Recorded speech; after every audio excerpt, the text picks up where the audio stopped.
고린도후서의 서두와 변정에 대해서 여러분과 함께 말씀을 나누겠습니다. 말씀을 읽기 전에 기도하고 나가시면서요, 교회에서 만든 천년 발효빵을 꼭 하나씩 가져가십시오. 가셔서 30초만 데워서 드시기를 그렇게 바랍니다. 나가시면서 꼭 가져가시기를 바랍니다. 오늘 이 새벽 우리에게 주시는 하나님의 말씀은 고린도후서 1장 11절 말씀을 함께 합독하겠습니다.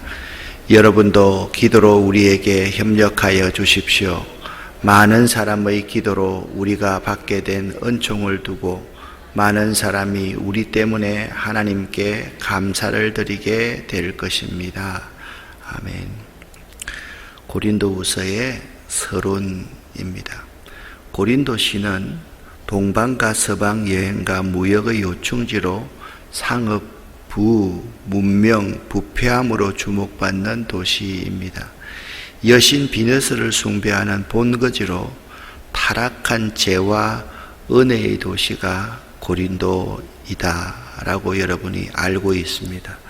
고린도 교회는요, AD 주후 50년경 2차 선교 여행 때 유대인의 회당에서 바울이 복음을 전했을 때 회당장이 회심하여서 세례를 받았었고, 이 성중 내 백성이 많으니 두려워하지 말고 전하라는 주의 격려로 1년 6개월 동안 사역한 결과 많은 회심자를 얻어서 탄생한 교회가 고린도 교회였습니다. 기록 연대와 장소는 주후 56년부터 57년 정도로 추정을 합니다. 기록 장소는 마케도니아로 알려져 있습니다.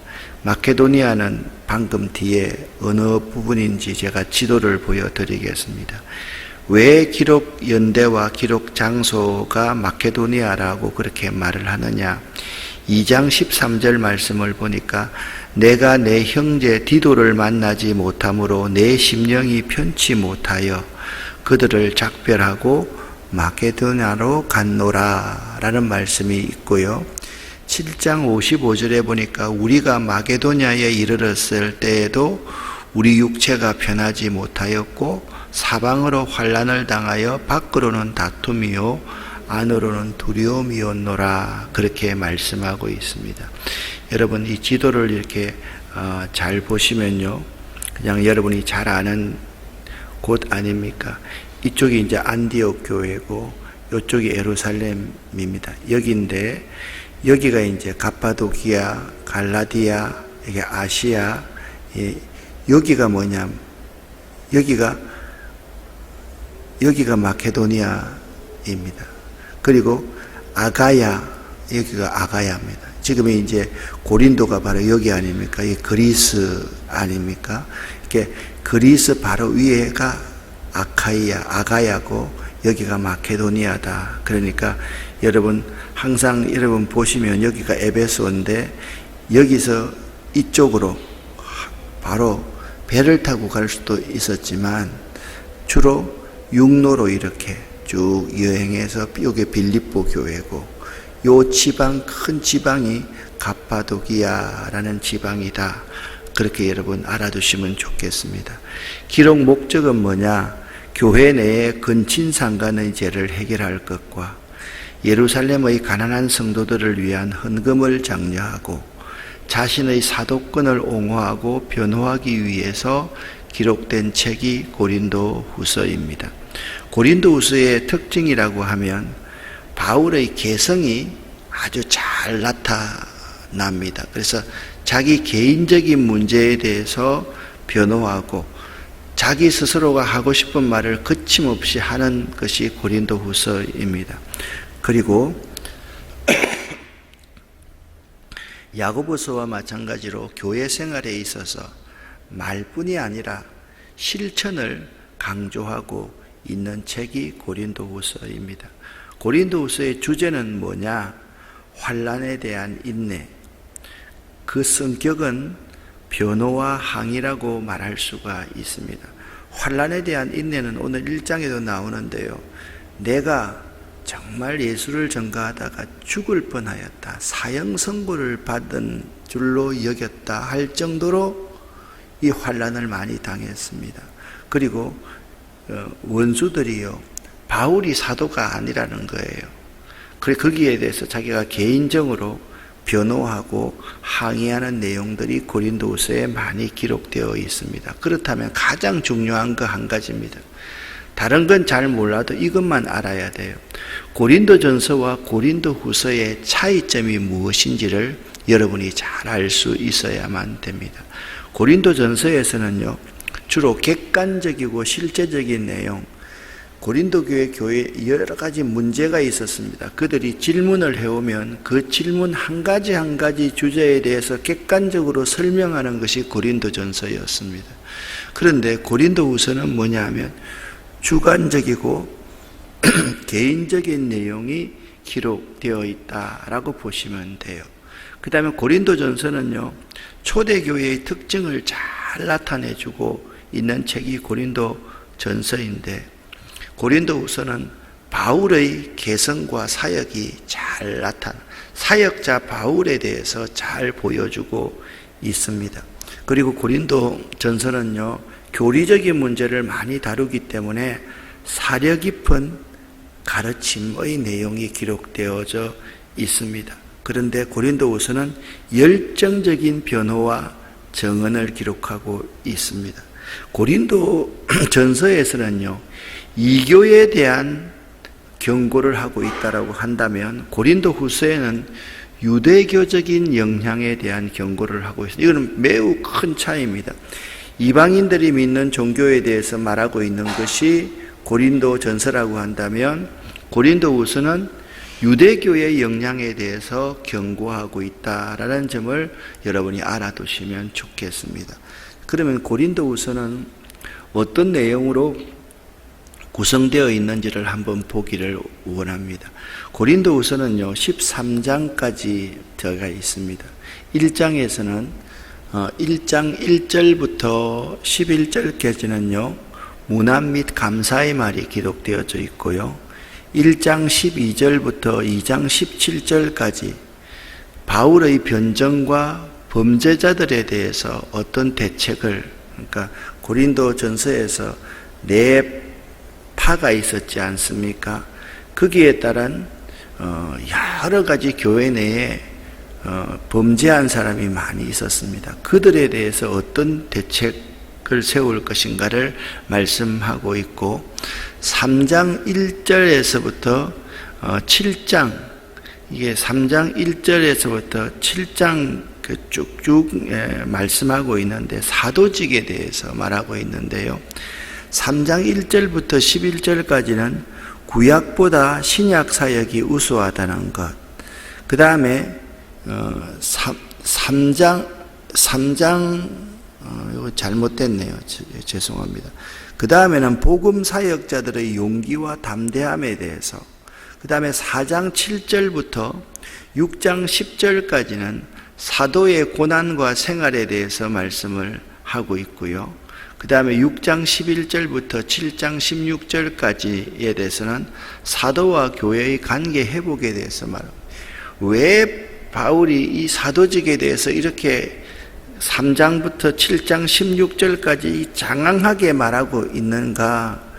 바울이 사도가 아니라는 말은 바울이 전한 복음 모두가 다 무효화되는 것이고, 바울이 섬기고 있는 교회들도 엉터리다라는 말이기 때문에 이 사도직에 대한 개인적인 변호는 너무나도 중요한 것이기 때문에 바울은 이렇게 3장 1절부터 7장 16절까지 3, 4, 5, 6, 7 무려 5장이나 사도직에 대해서 그렇게 변호를 하고 있어요. 그래서 개인적인 서신이라고 하고, 또 8장부터 9장 15절까지는 예루살렘의 가난한 성도들을 위한 연보에 대해서 한 번 더 이야기합니다.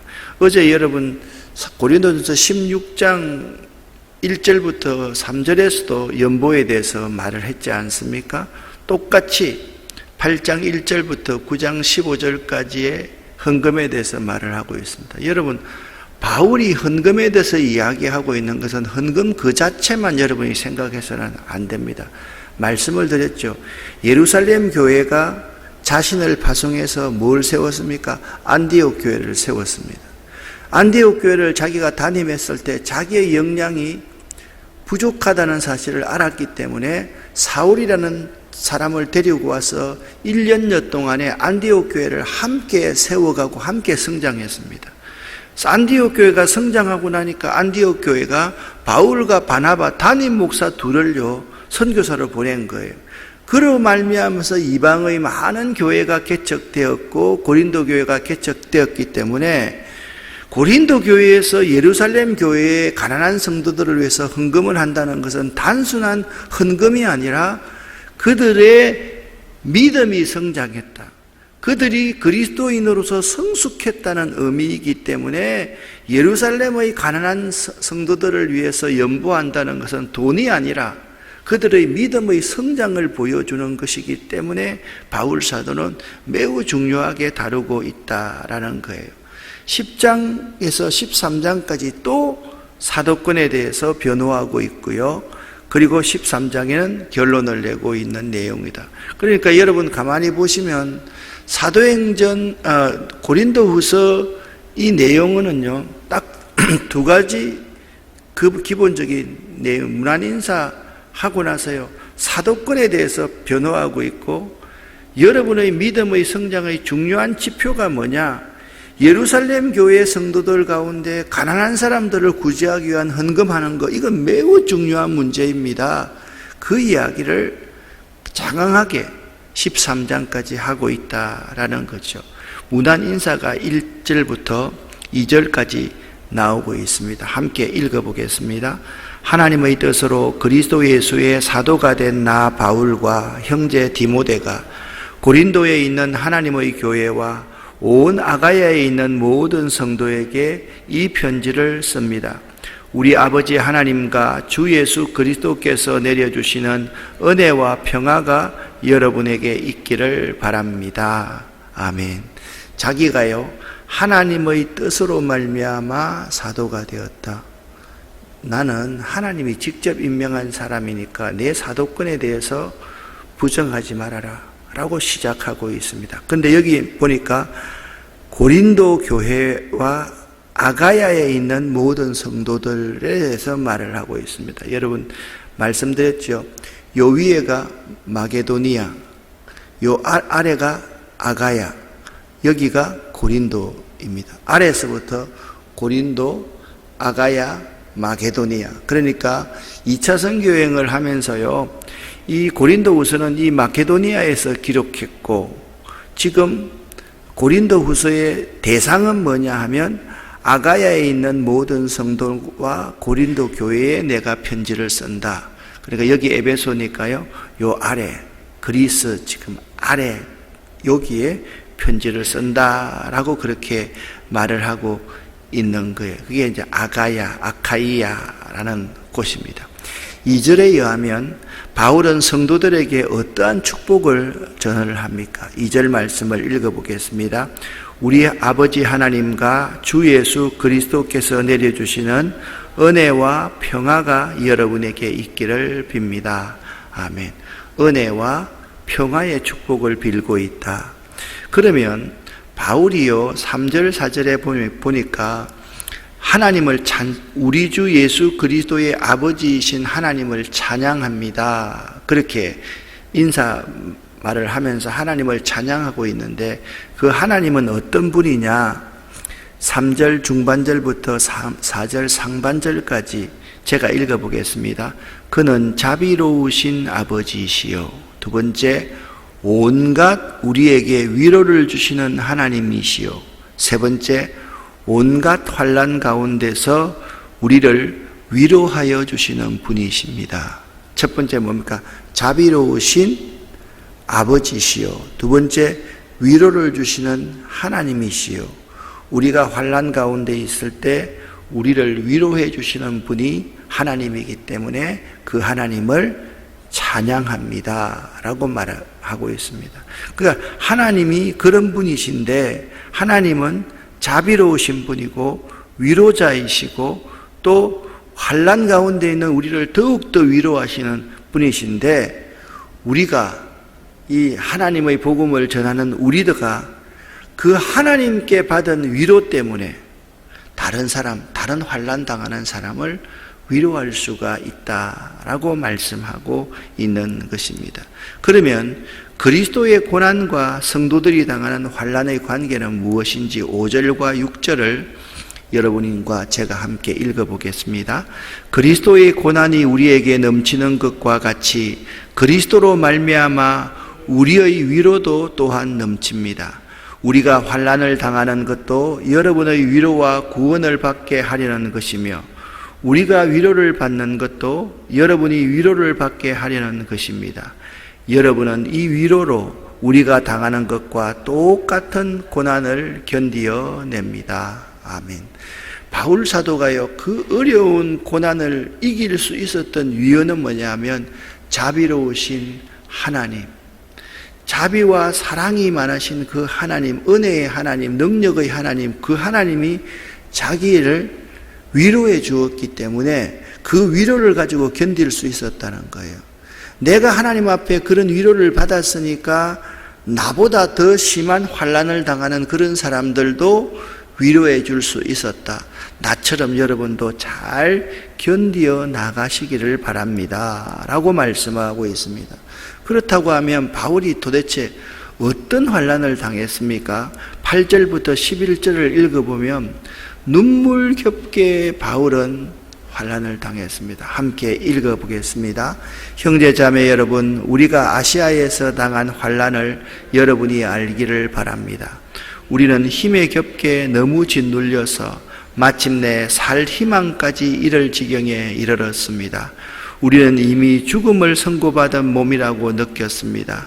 그렇게 된 것은 우리 자신을 의지하지 않고 죽은 사람을 살리시는 하나님을 의지하게 하기 위함이었습니다. 하나님께서는 이렇게 위험한 죽음의 고비에서 우리를 건져주셨고 지금도 건져주십니다. 또 앞으로도 건져주시리라는 희망을 우리는 하나님께 두었습니다. 여러분도 기도로 우리에게 협력하여 주십시오. 많은 사람의 기도로 우리가 받게 된 은총을 두고 많은 사람이 우리 때문에 하나님께 감사를 드리게 될 것입니다. 아멘. 여러분 8절부터 11절 이 말씀은요, 손으로 좀 쓰시든지 해가지고 여러분 냉장고나 이런 데 좀 붙여 놓으십시오. 얼마나 은혜가 되는지 모릅니다.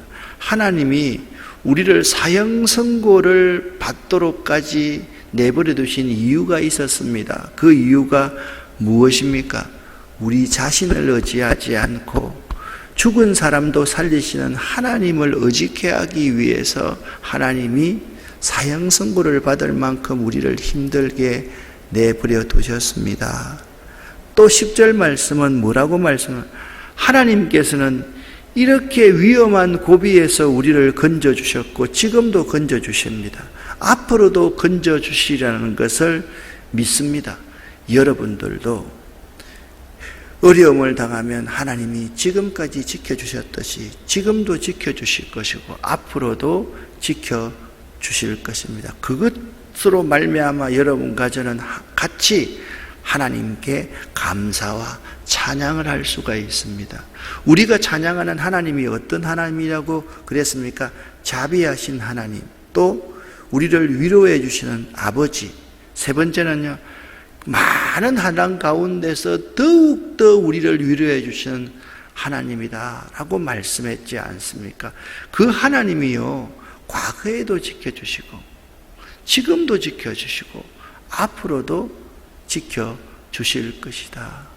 그렇게 말씀하고, 이제 오늘 이 말씀을 읽으면요, 하나님 한 번도 나를 실망시킨 적 없으시고 지금까지 지내온 것, 이런 찬송이 많이 나올 수가 있습니다.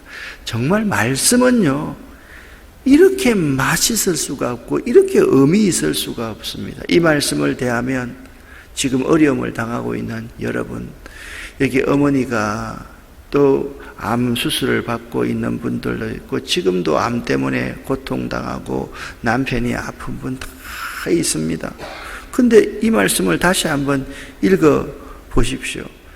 나에게 이런 고통을 주시는 의미가 뭔지 아십니까? 하나님, 여러분, 나를 의지하지 않고 나를 위로하시고 나를 살리시는 하나님만 의지하게 하기 위해서 하나님께서 나에게 이런 어려움을 주셨습니다.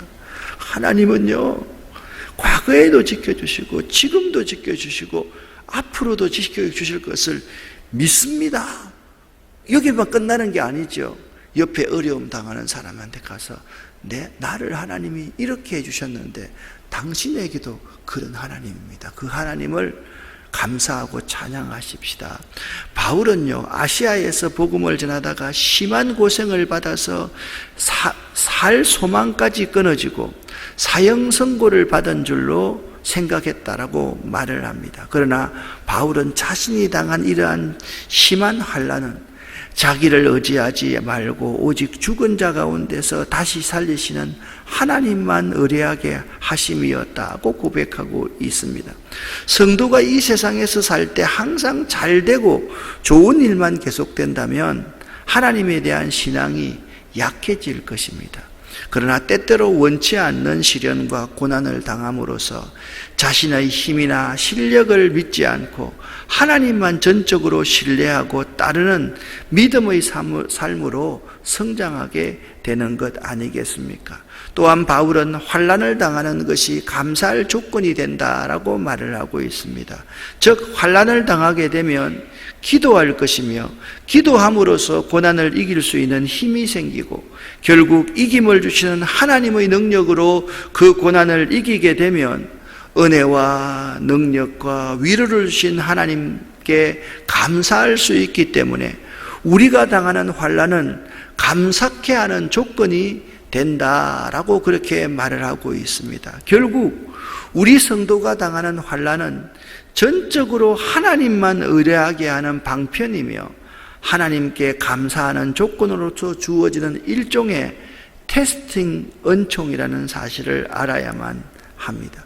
바울 사도는 이제 12절부터 14절에서 자신의 복음 전파의 사역에 대해서 자신을 이렇게 변호하고 있습니다. 함께 12절부터 14절을 읽겠습니다.